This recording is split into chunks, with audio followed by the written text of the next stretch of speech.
This example is in chapter 1.5, the limits at infinity. Example, guided number 1. Example.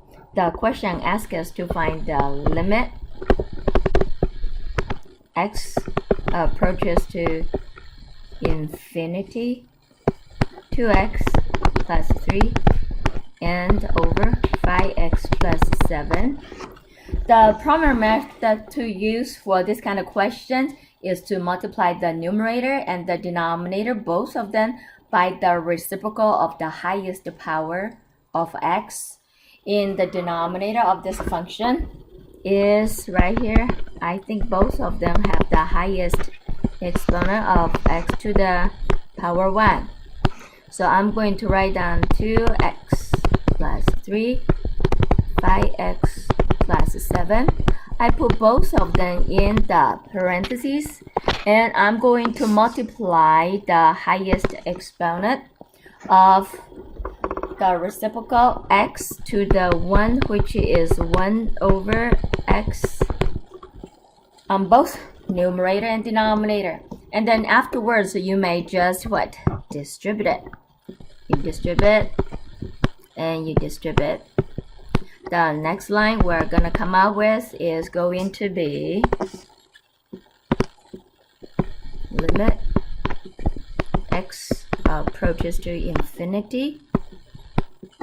You distribute the 1 over x with 2x, that leaves me with a 2, plus 3 has a denominator 1. So you multiply the top with top, 3 times 1 is a 3. Denominator with denominator, x times 1 is x. And so does the denominator. You are going to distribute the same way. That will leave me with a 5 plus 7 over x. In this case, we're going to substitute the x by infinity.